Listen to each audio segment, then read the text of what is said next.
विजय मिले या वीर गति। एक बार जोर से ऊंची आवाज में, विजय मिले या वीर गति। सब महादेव के नाम, जीते जी रण छोड़ के जाना, वीरों का नहीं काम।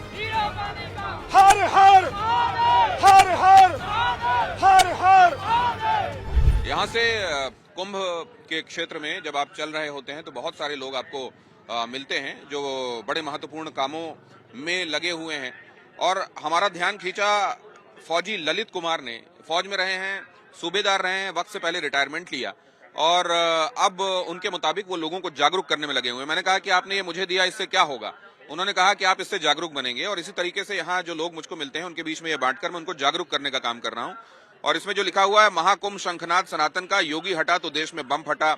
हमारे पूर्वज दुश्मनों को नहीं पहचान पाए, वो भी एक तरीके से नहीं पहचान रहे थे और हम भी नहीं पहचान रहे हैं। सर्वधर्म संभाव के नाम पर हमको ठगा गया और आस्तीन में हम पहले भी सांप पालते थे, आज भी पाल रहे हैं। लेकिन हमारा शत्रु हमारे मुकाबले अपने आप को मजबूत कर रहा है, जनसंख्या बढ़ा रहा है। फिर ये शपथ की भी आप बात करते हैं कि ये शपथ हम लें सनातन के लोग की धर्म रक्षा के लिए जरूर वक्त दें अपने जीवन में से, धर्म रक्षकों की आर्थिक मदद करें, शत्रु बोध जल्द कर लें और कंधे से कंधा मिलाकर खड़े हों। ललित जी, आप तो फौज में तैनात थे और फौज में भी देश की सेवा ही कर रहे थे, फिर आपको वहां से वक्त से पहले रिटायरमेंट लेकर ये करने की आवश्यकता क्या महसूस हुई? जी, मुझे ऐसा लगा कि हम जो भी सनातनी संवैधानिक पद पर बैठता है तो वो संविधान के सुपुर्द अपने आप को कर देता है, 100% होके वो संविधान की गरिमा को बनाए रखता है और उसी के अधीन काम करता है। लेकिन हमारे देश में जो जिहादी मानसिकता के लोग हैं वो चाहे किसी भी पद पर बैठ जाएं, वो मजहब के लिए समर्पित होते हैं और वो उसके लिए कार्य करते हैं। आपने इसमें लिखा है योगी हटा तो देश में बम फटा, क्या मतलब है? जी, योगी हटा तो देश में बम फटा का मतलब है कि जो हमारा पूरा सनातन है वो पूरा सनातन एक योगी तो है, क्योंकि जो महाकुंभ का जो महापर्व है, यहाँ जो 40, 45, 50 करोड़ जो संख्या आ रही है, ये पूरे मानव कल्याण के लिए डुबकी लगाने आ रही है। तो हम क्या है, एक योगी का रूप है हमारा सनातन का। यदि देश से सनातन हटता है तो निश्चित देश में बम फटेगा और भारत किसी ऐसे शक्तियों के हाथों में पहुंच जाएगा जहां भारत का निशान मिट जाएगा। नहीं तो आप ये बताइए कि इस देश में दूसरे धर्मों के मानने वाले लोग भी रहते हैं और उनकी संख्या भी बहुत ज्यादा है।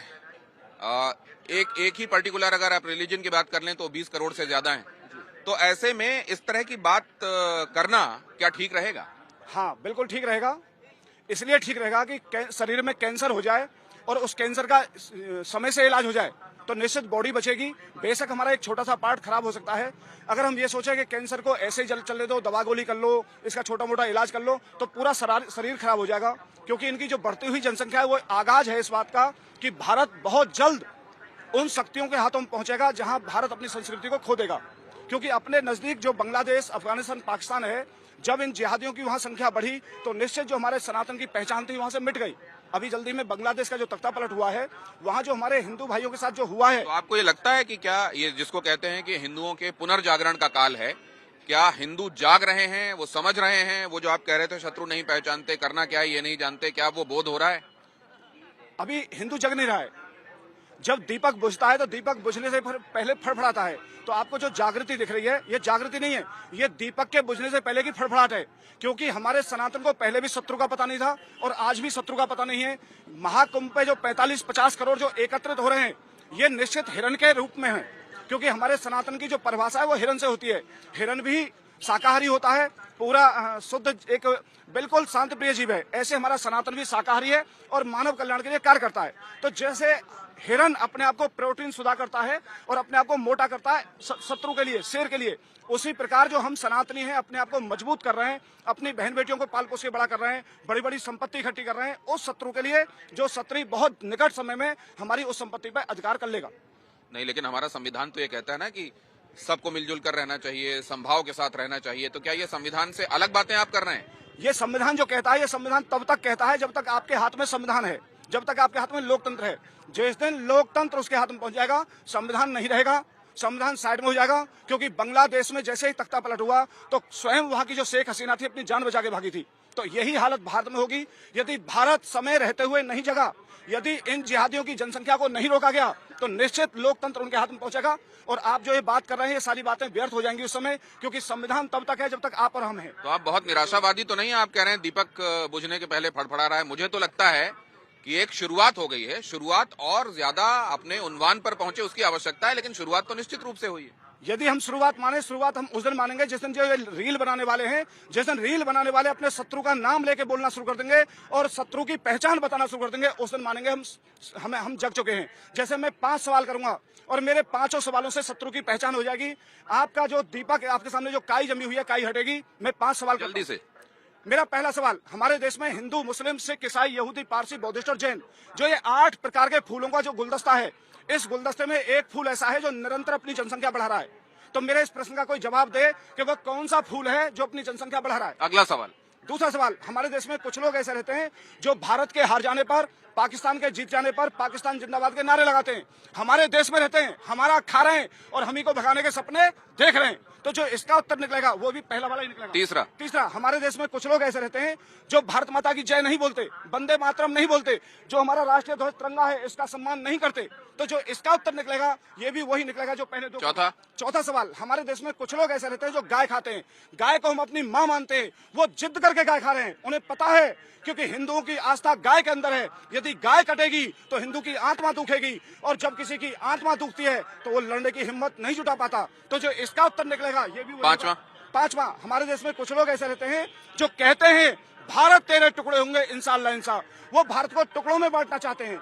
मेरे इन 5 प्रश्नों का जो उत्तर है, तो वो लोग जिन्होंने, आपने कुछ लोगों को देखा होगा, वो संविधान लेकर संसद में शपथ भी लेते हैं, संविधान की दुहाई देते हैं और आपके मुताबिक वो संविधान के हिसाब से करने का दिखावा कर रहे हैं और वो असल में संविधान के ही दुश्मन हैं। तो वो संविधान लेकर चल रहे हैं और वो खुद को उसका मुहाफिज बता रहे हैं और संविधान के हिसाब से चलने की बात करते हैं। आप उनको कैसे काउंटर करेंगे? जी, जो लोग ऐसा कर रहे हैं तो वो दारुल सुलह का हिस्सा है, क्योंकि दारुल सुलह ये कहता है कि जब तक तुम्हारे हाथ में लोकतंत्र नहीं आता है, जब तक गाय बन के रहो, जब तक दुनिया को ये दिखाओ कि तुम ही संविधान के बचाने वाले हो, जिस दिन इनकी संख्या ज्यादा होगी उस दिन ये संविधान को साइड में रखेंगे और इनका अपना संविधान बनेगा, जो बांग्लादेश में बन चुका है, अफगानिस्तान में बन चुका है और पाकिस्तान में बन चुका है। तो आप ये कह रहे हैं कि रील बनाने वाले जब करने लगे तब मैं मानूंगा कि जब वो शत्रु का नाम लेने लगे, तो आपको ये असंभव कार्य दिख रहा है या आपको लग रहा है होने लगा है या हो जाएगा? अगर मीडिया साथ दे दे, आप जैसे जागरूक लोग इसको जगह दे दें, तो मात्र 1 साल के अंदर भारत विश्व गुरु बन जाएगा, हिंदू राष्ट्र बन जाएगा। क्योंकि जैसे जैसे सनातनियों को शत्रु का पता चलेगा तो हमारे जो आपसी मतभेद हैं वो दूर हो जाएंगे, हम फिर आपस में नहीं लड़ेंगे। जब हमें सबको पता चल जाएगी हमारा शत्रु वो है जिसने 1947 में हमसे पाकिस्तान लिया था और पाकिस्तान लेने के बाद में फिर भारत में रह गया और उसके मंसूबे आज भारत पर कब्जा करने के हो गए। तो भारत विरोधी मानसिकता की बात की जा रही है। वो लोग जो भारत विरोधी मानसिकता के हैं, जाहिर है उन्होंने ही पाकिस्तान को चुना, पाकिस्तान बनने का समर्थन किया, और वैसी मानसिकता अगर यहाँ है तो उस मानसिकता का विरोध होना चाहिए, उसको ही शत्रु करार दिया जा रहा है।